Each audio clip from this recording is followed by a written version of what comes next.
अध्यक्ष महोदय, गेल्या 3-3.5 वर्षापासून महायुती सरकार या ठिकाणी विकासाचे प्रकल्प मार्गी लावते आहे आणि मुंबईमध्ये देखील अनेक विकास कामं या ठिकाणी आपण करतोय आणि म्हणून मुंबईकरांचं जगणं आयुष्य सुसह्य आणि टेन्शन फ्री करण्यासाठी सरकार आवश्यक असलेले सगळे प्रयत्न अध्यक्ष महोदय करते आणि त्यामध्ये मुंबई बाहेर फेकला गेलेला मूळ मुंबईकर पुन्हा मुंबईमध्ये पुन्हा आणण्यासाठी आणि इथं वास्तव्याला असलेला मुंबईकर त्याला देखील ज्या काही सोयी सुविधा मिळाल्या पाहिजेत आणि त्याचं सुरक्षितपणे मुंबईत टिकून राहण्यासाठी या ठिकाणी सरकारने काही निर्णय घेतलेत।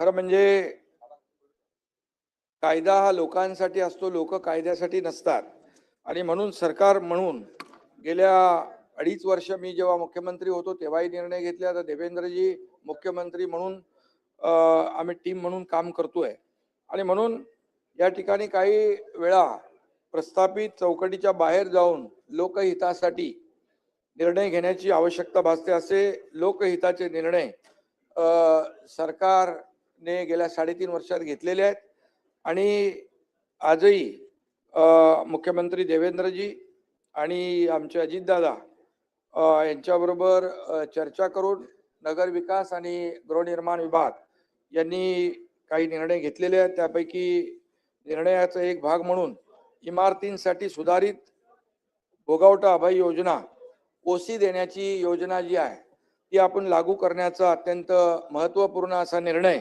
या ठिकाणी सरकारने घेतलाय। काही नियमांचं उल्लंघन करून उभारलेल्या मुंबईतल्या जवळपास 20,000 इमारती ज्या आहेत त्यांना ओसी नाहीये आणि या इमारतीच्या मूळ मंजूर आराखड्यामध्ये किरकोळ बदल केले आहेत, त्यामुळे त्यांना ओसी मिळत नाही आणि म्हणून आज ओसी नसल्यामुळे या इमारतींमधल्या रहिवाशांना दुप्पट मालमत्ता कर असेल, पाणीपट्टी असेल, मलनिस्सारण कर असेल, दुप्पट भरावा लागतो। त्याचबरोबर या इमारतीतील घरं विकायची ठरली तर खरेदीदाराला बँकांचं लोन मिळत नाही, त्यामुळे खरेदी विक्रीतही अडथळे निर्माण होतात। तसेच ओसी नसल्यामुळे ही घरं विकताना त्यांना योग्य किंमतही मिळत नाही आणि त्याबरोबर पुनर्विकासात केवळ मंजूर नकाशाचं क्षेत्र विचारात घेतलं जातं आणि त्यामुळे या इमारतींचा पुनर्विकास करणंही अशक्य झालेलं आहे आणि त्यामुळे ओसी नसल्यामुळे नागरिकांना कायदेशीर कारवाईची टांगती तलवार नेहमीच डोक्यावर असते आणि म्हणून या समस्येवर उपाय म्हणून शासनाने सुधारणांसह सुधारित भोगवटा अभय योजनेस मान्यता दिलेली आहे। 20,000 इमारतींमध्ये राहणारे सुमारे 2.5 लाखांपेक्षा जास्त कुटुंबांना म्हणजे जवळपास 10 लाखापेक्षा जास्त मुंबईकरांना या योजनेचा लाभ होणार आहे। ओसी साठी अभय योजना लागू करण्यासाठी अनेक सोसायट्या शासनाकडे सातत्याने पाठपुरावा करत होत्या। त्यांच्या मागण्या मान्य करून सरकारने त्यांना मोठा दिलासा दिलेला आहे। या योजनेचा फायदा काय तर दुपटीने भरावा लागणारा मालमत्ता कर वाचेल, बँकांकडून कर्ज मिळणं सुलभ होईल, घराच्या खरेदी विक्रीला चालना मिळेल आणि योग्य किंमत त्यांना मिळेल। पुनर्विकासामध्ये नागरिकांना त्यांच्या संपूर्ण क्षेत्राचा लाभ घेता येईल, महापालिकेच्या कायदेशीर कारवाईतून त्यांची सुटका होईल आणि योजनेअंतर्गत प्रस्ताव सादर करताना नियमानुकूल करावयाच्या क्षेत्रासाठी अतिरिक्त चटई क्षेत्र, फंजिबल क्षेत्र, अधिमूल्य प्रीमियम आकारताना रेडी रेकनरच्या प्रचलित दरात 50% सवलत दिली जाईल, हा देखील निर्णय आपण या ठिकाणी घेतो आणि 6 महिन्यात जे प्रस्ताव येतील त्यांना कोणताही दंड आकारला जाणार नाही। 6 महिने ते 1 वर्ष या काळात येणाऱ्या प्रस्तावांना प्रचलित दराच्या 50% दंड लावला जाईल, बाकी 6 महिन्यात एकही रुपया दंड लागणार नाही। पुनर्वसन प्रकल्पात सेल इमारतींमधील त्रुटींमुळे रिहाब इमारतींचे ओसी रखडू नये म्हणून रिहाब इमारतींना सेल इमारतींपासून वेगळं करून स्वतंत्रपणे ओसी देण्याचा देखील विचार केला जाईल आणि एखाद्या इमारतीमधील केवळ एका सदनिका धारकाला फ्लॅट ओनरला वैयक्तिकरित्या ओसी हवी असल्यास त्यासाठी देखील स्वतंत्र कार्यप्रणाली सुरू करण्याचा निर्णय देखील आपण घेतलाय आणि तशा सूचना महापालिकेला दिलेल्या आहेत.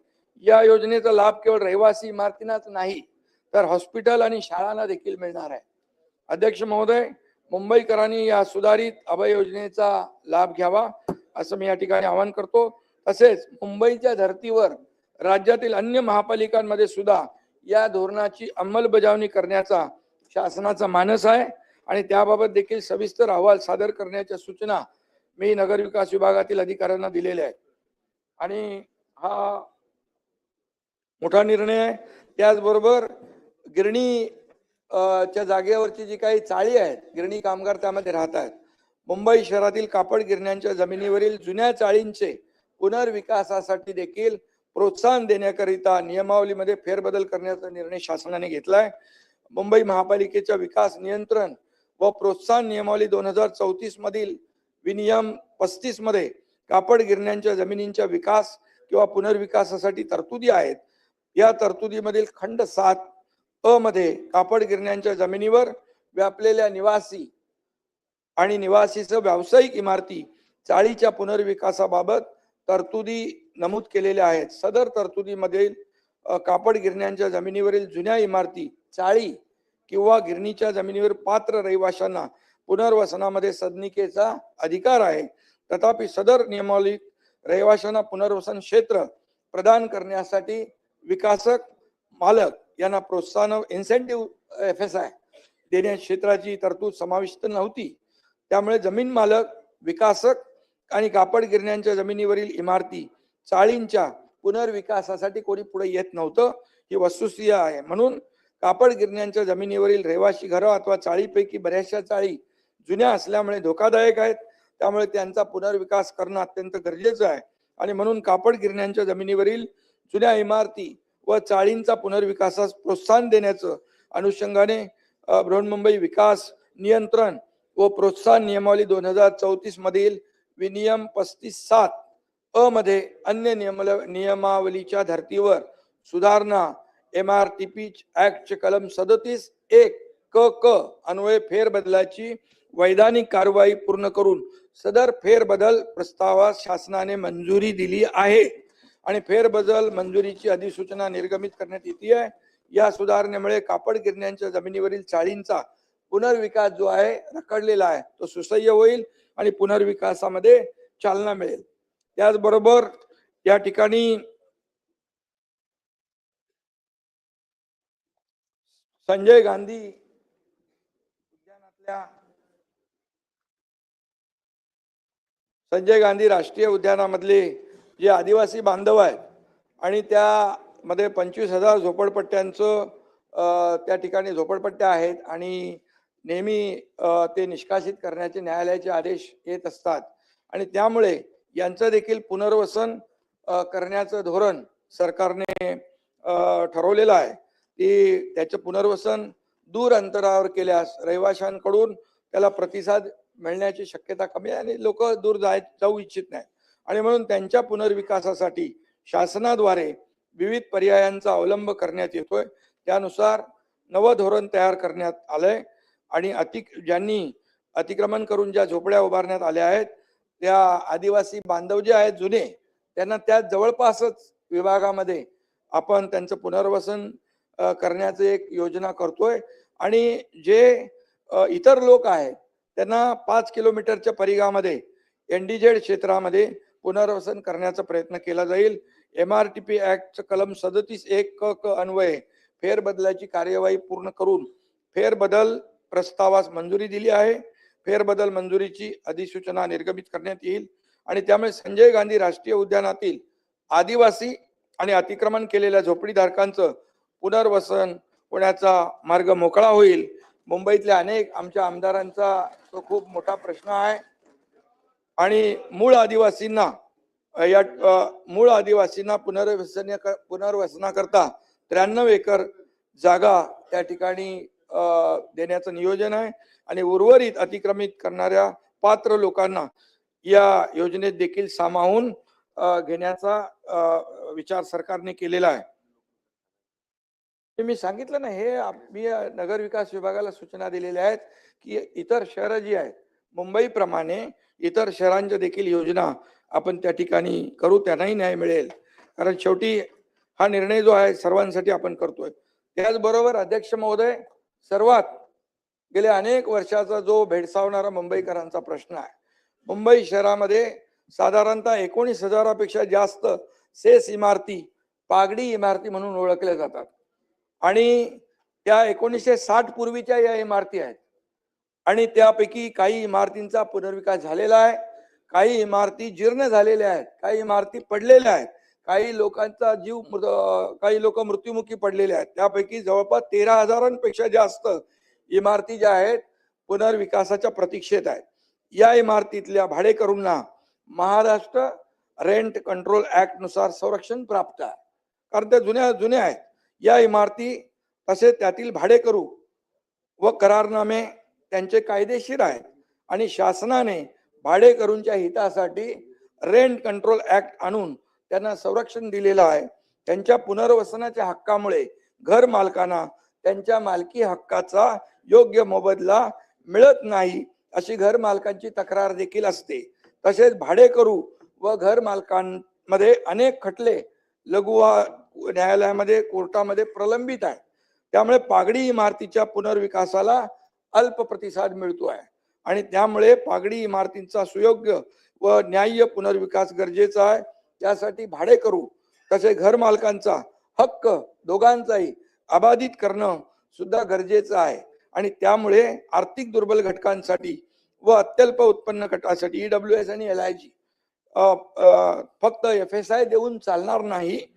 त्यांच्या घरांची विनाशुल्क पुनर्बांधणीच्या खर्चाची तजवीज करणे सुद्धा गरजेचं आहे आणि त्यामुळे एक स्वतंत्र नियमावली तयार करण्यात येते आहे, ज्यात खालील तरतुदींचा समावेश करण्यात येणार आहे. भाडेकरूंच्या ताब्यातील घरांचे जेवढे क्षेत्रफळ आहे, भाडेकरूंच्या ताब्यातलं घरांचं जेवढं क्षेत्रफळ आहे तेवढा FSI देय करणे आणि त्याचबरोबर मालकांना भूखंडाच्या मालकीपोटी बेसिक FSI देय करणे. म्हणजे भाडेकरूंनी जेवढा व्याप्त केलाय तो त्यांना मिळाला पाहिजे आणि मालकांना भूखंडाच्या मालकीपोटी बेसिक FSI देखील मिळाला पाहिजे. म्हणून EWS आणि LIG गटातील पागडी धारकांना त्यांच्या क्षेत्राच्या निशुल्क पुनर्बांधणीसाठी लागणारा इन्सेंटिव्ह FSI दिला जाईल. हा देखील निर्णय आपण सरकारने घेतलाय. जर कोणत्याही कारणामुळे जसं की हाईट रेस्ट्रिक्शनमुळे किंवा इतर प्रतिबंधामुळे जर या तिन्ही प्रकारचे FSI पूर्णपणे वापरणे शक्य नसल्यास उर्वरित जो FSI वाचेल त्याचा TDRच्या स्वरूपात उपलब्ध करून देण्याचा निर्णय देखील आपण घेतलेला आहे. या नियमावलीमुळे पागडी सिस्टीमच्या जुन्या इमारतींच्या पुनर्विकासाचा मार्ग मोकळा होईल. या जीर्ण इमारतींची जवळपास 28,000 केसेस आहेत, 28,000 इमारती. या जीर्ण इमारतींची पडझड थांबेल, त्यामुळे होणारी जीवित आणि वित्तहानी टळेल. या इमारतींच्या पुनर्विकासासाठी सध्या अस्तित्वात असलेले अन्य पर्याय जसे 33/7, 33/9 तसाच सुरू राहणार, तो अबाधित राहणार आणि आजवर ज्या इमारतींना या स्कीमचा फायदा झालेला नाही त्यांच्यासाठी हा एक नवीन पर्याय ठरेल. आणि या व्यतिरिक्त इमारतीमधील भाडेकरू व इमारत मालकांमधील सुमारे 28,000 खटले प्रलंबित आहेत. या न्याय प्रक्रियेत देखील अनेक कुटुंब दशकांपासून अडकलेली आहेत आणि म्हणून माझी मुख्यमंत्र्यांच्या बरोबर चर्चा झालेली आहे. पुनर्विकासाला गती देण्यासाठी त्यांच्याकडे आपलं लॉ अँड ज्युडिशरी पुनर्विकासाला गती देण्यासाठी वादही मिटवले पाहिजेत, कारण हे खटले निकाली काढण्यासाठी उच्च न्यायालयाच्या पूर्व परवानगीने पुरेशी अतिरिक्त फास्ट ट्रॅक कोर्ट देखील आपल्याला आवश्यक आहे. त्याची देखील तजवीज आपण करणार आहोत की पुढच्या 3 वर्षात सर्व खटले निकाली निघतील अशी या ठिकाणी आपण तजवीज करतोय. या योजनेमुळे पागडी तत्वावर राहणाऱ्या लाखो मुंबईकरांना मालकी तत्वावरील हक्काची घरं मिळणार आहेत आणि महत्वाचं म्हणजे भाडेकरू तसेच मालकांवर देखील कोणताही अन्याय होणार नाही, कारण दोघांचे हक्क आपण अबाधित ठेवलेले आहेत. नाहीतर मग जर एकाच बाजूने आपण भाडेकरूंसाठी निर्णय घेतला असता तर कोणी कोर्टात गेला असतं आणि म्हणून दोघांना आपण समसमान अधिकार दिलेले आहेत, कोणाचे हक्क आपण हे केला नाही, अबाधित ठेवलेला आहे. आणि म्हणून भाडेकरू आणि मालकावर देखील कोणताही अन्याय होणार नाही. यामुळे या निर्णयामुळे पुढील काही वर्षामध्ये मुंबई पागडी मुक्त होईल असा मला ठाम विश्वास आहे. आणि त्यांना हक्काचं घर त्यांना मिळेल. या प्रक्रियेत आणखी काही अडचणी उद्भवल्यास त्या दूर करण्यासाठी देखील सरकार जे काही प्रयत्न आहेत ते करतील. आणि म्हणून महायुती सरकार हे सर्वसामान्यांचं सरकार असल्याचं आम्ही गेले 3-3.5 वर्ष म्हणतोय आणि ते सातत्याने आम्ही सिद्ध केलेलं आहे. मुंबईचा विकास करून मुंबईतले रस्ते असतील, इतरही सोयी सुविधा असतील, त्या आपण पाहिलेल्या आहेत. आणि म्हणून जेव्हा प्रत्यक्ष कृती करून सर्वसामान्यांच्या हिताचे निर्णय आम्ही घेतोय. आणि म्हणूनच मुंबई एवढंच सांगतो जाता जाता, मुंबई आपली आन बान शान, मुंबई आपल्या सर्वांचाच अभिमान. आणि म्हणून मुंबईच्या हितासाठी या योजना ठरतील वरदान, एवढंच अध्यक्ष महोदय सांगतो. हे ऐतिहासिक निर्णय आहेत. गेले अनेक वर्षाची जी काय मागणी मुंबईकरांची आहे ती या ठिकाणी आपण या माध्यमातून त्याला प्राधान्य देतोय. धन्यवाद.